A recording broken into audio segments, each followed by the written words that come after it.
Zaliha Natanya. Saya Brigita Chelsea Sidabutar. Saya Kristina Ferini Koro. Kami dari kelompok Nah, pada kali ini kami akan mempresentasikan pengamatan kami dengan topik determinasi tumbuhan. Selamat menyaksikan. Selamat menonton. Nah, jadi kita akan memasuki pada bagian latar belakang. Nah, sebelum kita memasuki bagian latar belakang, dan kan karena latar belakang ini, dan ini berfungsi untuk mempertanyakan kita membuat suatu presentasi itu. Nah, jadi latar belakang kali ini yaitu mengapa kita memerlukan kunci determinasi untuk mengenali suatu tumbuhan. Nah, sebelum kita membahas itu, kan kunci determinasi itu adalah untuk taksonomi tumbuhan, untuk mengenali dan mengidentifikasi spesies berdasarkan ciri morfologinya. Nah, jadi ilmuwan-ilmuwan itu menggunakan taksonomi tumbuhan agar dia tahu bahwa nama ilmiah dari tanaman tersebut itu apa. Tujuan kita melakukan kegiatan ini yaitu untuk menentukan nama ilmiah, famili, dan juga ciri morfologi dari tumbuhan Amaranthrus viridis L berdasarkan hasil pengamatan langsung dan bercocokkan dengan buku flora. Nah, sebelum kita masuk ke ciri-ciri, mari kita mengerti apa sih itu tanaman bayam hijau atau Amaranthrus viridis L. Nah, Amaranthrus viridis L itu termasuk dalam keluarga Amaranthaceae yang umumnya dikenal sebagai choulai. Dia itu merupakan sayuran liar dan gulma yang umum dalam pertanian. Nah, kenapa dia itu disebut gulma? Karena pertumbuhannya yang cepat dan kemampuan beradaptasinya di berbagai kondisi tanam. Makanya disebut gulma.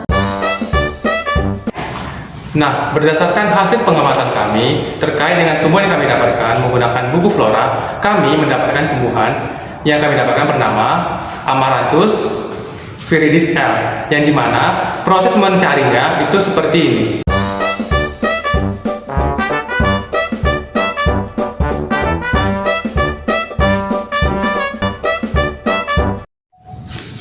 Oke, selanjutnya kita akan beralih kepada ciri morfologi tumbuhan.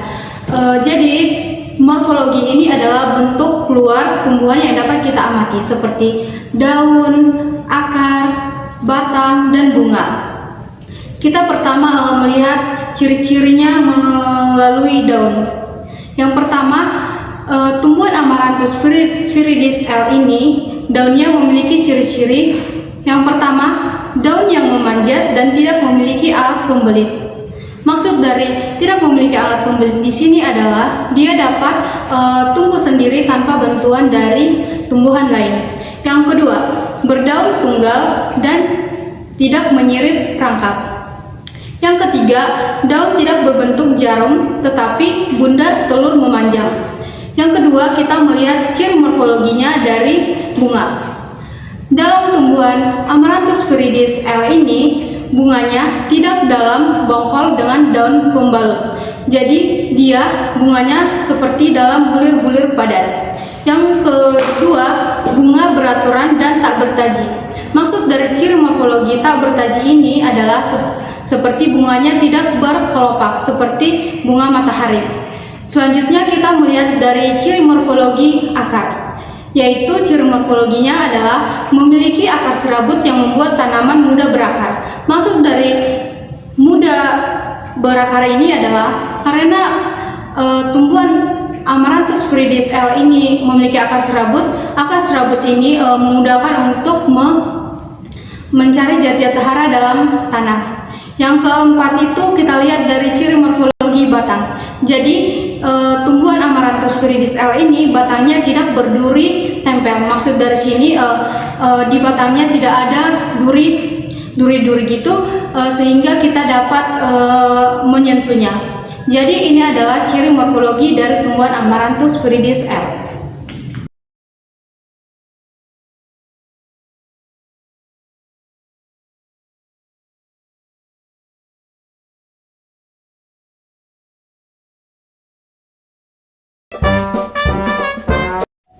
Kemudian kita akan membahas mengenai habitat dari tumbuhan Amaranthrus viridis L atau bayam hijau.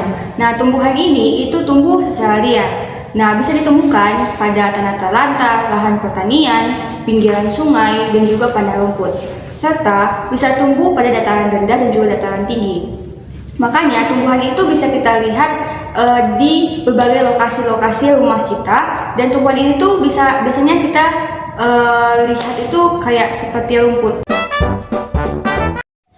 Nah, saat ini kita akan masuk pada apa sih manfaat dari tumbuhan Amaryllis viridis L. Ternyata tumbuhan Amaryllis viridis L itu bukan cuma tanaman liar yang biasa kita lihat di luar, tapi dia itu termasuk tumbuhan herbal yang sering dipakai pada pengobatan tradisional loh.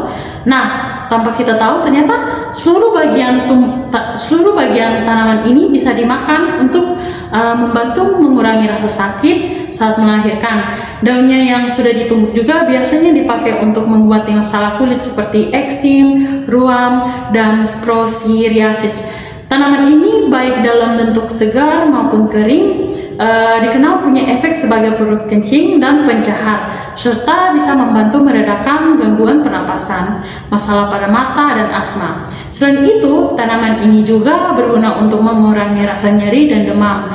Daunnya juga bisa membantu melawan infeksi bakteri, sementara akarnya dimakan untuk mengatasi pembekakan.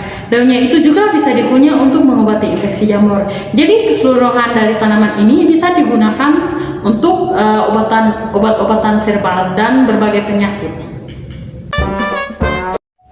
Nah, jadi kesimpulan yang kami dapatkan dari presentasi kami hari ini adalah berdasarkan hasil pengamatan morfologi dan proses determinasi menggunakan buku flora, tumbuhan yang kita amati ditetapkan sebagai Amaryllis viridis L atau dengan nama lain bayam hijau dari famili Amaranthaceae.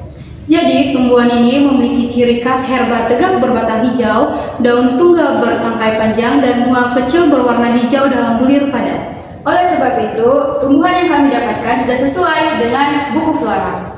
Sekian presentasi dari kami. Tuhan Yesus memberkati. Bye-bye.